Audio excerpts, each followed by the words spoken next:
Are you ready to explore a jaw-dropping revelation that will send shivers down your spine? In today's video, we're exploring the heart-pounding events surrounding the Moscow attack and the prophesied Gog Magog war. So, without further ado, let's dive inside this, in the heart of Moscow, a place usually bustling with daily life. A sudden and unique event has sent shockwaves throughout the Russian capital. The incident in question, a drone attack, has left Moscow reeling and the world watching with bated breath. As the plume of smoke billows into the sky, the reality of war becomes all too palpable. The striking imagery captured in the news clip shows a drone hovering ominously over the cityscape as a concerned onlooker points it out from his window. Russia points at Ukraine and accuses its neighbor of orchestrating this dramatic turn of events. Moscow alleges that Ukraine launched a terrorist drone attack late in May, significantly departing from the conflict's previous dynamics. This marks the first time Moscow has been the target of such a severe attack, a grave escalation in the ongoing tensions. However, Ukraine vehemently denies any involvement in these drone attacks, further deepening the mystery surrounding these events. These developments in Russia hold a deeper significance when examined through the lens of biblical prophecy, particularly the end times. In the book of Ezekiel, chapter 38, verse 15, a curious passage speaks of a force coming from the far north, with a vast army riding on horses. Similarly, Ezekiel chapter 39, verses 3-9, alludes to a bow falling from one's hand, arrows dropping, and a great conflict on the mountains of Israel. These passages have long sparked discussions among scholars about their relevance to contemporary events. For the first time in the 15-month-long conflict, Moscow finds itself under a sustained and extensive drone attack, ushering in a new chapter in this ongoing dispute. Drone strikes in Russia. Russia remains in the grip of relentless attacks, with the Kremlin vowing to respond promptly.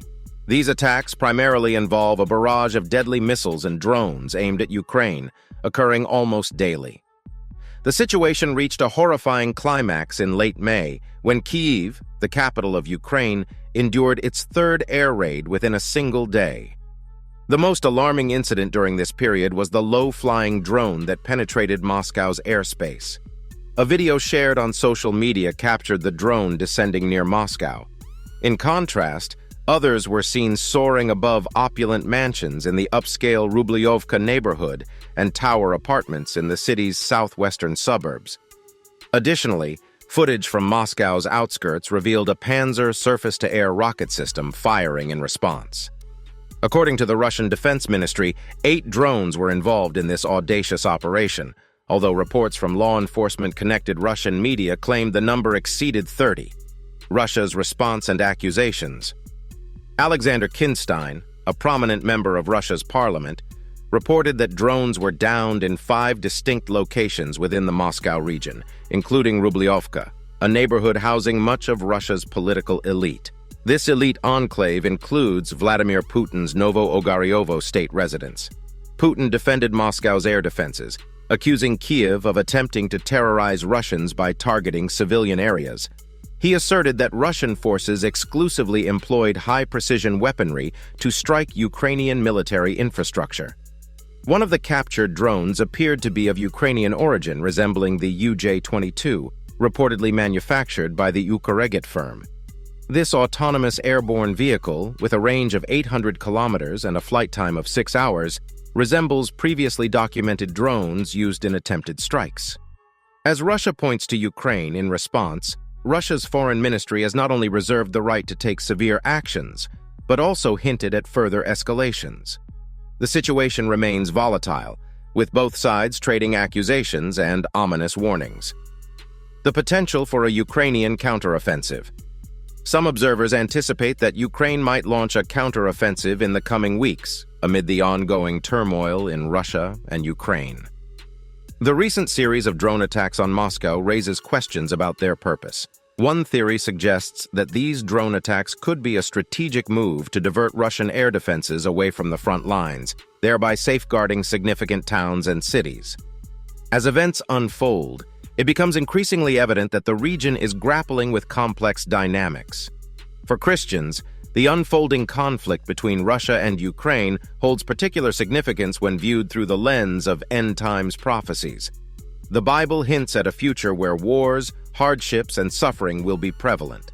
A closer examination of the ongoing war reveals a connection to these prophetic signs, shedding light on a deeper narrative. Last year, the world watched as Russian President Vladimir Putin's army launched a brutal invasion of Ukraine, destroying multiple cities and the loss of civilian lives. This incursion marked one of Europe's most significant military actions since World War II. In the wake of these events, interest has grown in aligning contemporary occurrences with biblical prophecies. Ezekiel's prophetic insights.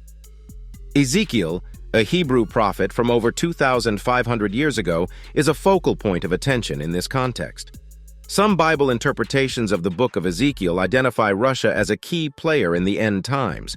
According to these interpretations, Russia is alluded to by name in 2 chapters of Ezekiel. It is depicted as the leader of a coalition of nations that will pose a global threat, potentially in the near future or even the present day. This coalition is predicted to eventually move against Israel. The convergence of biblical prophecies and contemporary events has sparked intriguing theories.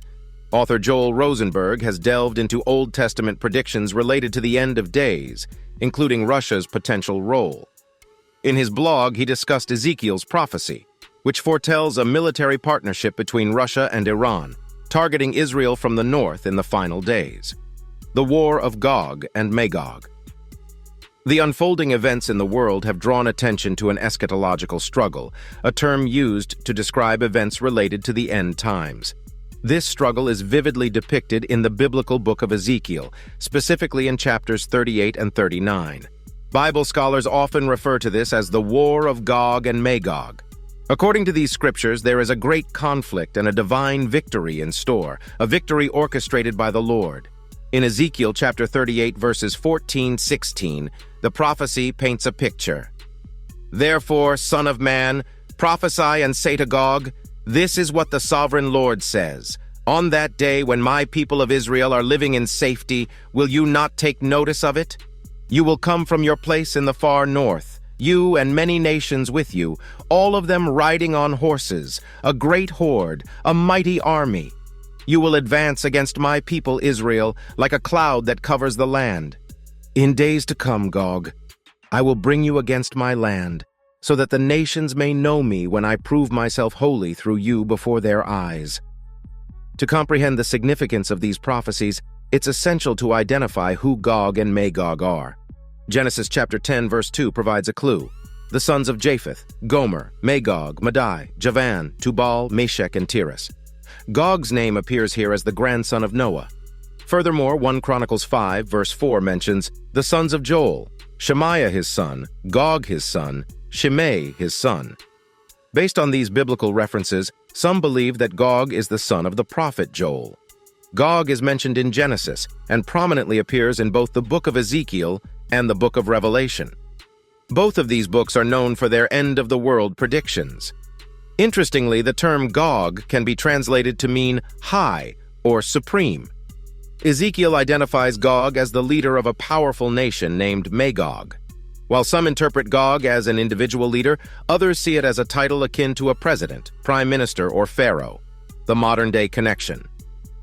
Now, how do Gog and Magog relate to our present times? The key lies in Ezekiel's description in chapter 38, verses 14-16, where it is stated that Gog will come from your place in the far north. If we consult a map and look northward from the Middle East, we find ourselves in the vicinity of Russia and the former Soviet territories. It's no surprise that many Bible scholars associate this northern territory with the prophesied land of Gog. Another significant point of connection is the mention of Persia, which is identified as partnering with Magog. In modern times, Persia corresponds to Iran. Given the current geopolitical events and trends involving these regions, it's not surprising that people are taking notice and contemplating the significance of these prophecies. The notion of peace in such a context raises questions and captures our collective attention. As we witness these unfolding events, especially as believers, we are encouraged to seek knowledge and discernment. Through events like these, the pieces of the prophetic puzzle may fall into place. These biblical prophecies, which hint at the unfolding of the end times, invite us to contemplate and reflect on their potential relevance to our world today. What do you think of the terrifying prophecy unveiled? Do you believe this is true? Comment below and subscribe for more.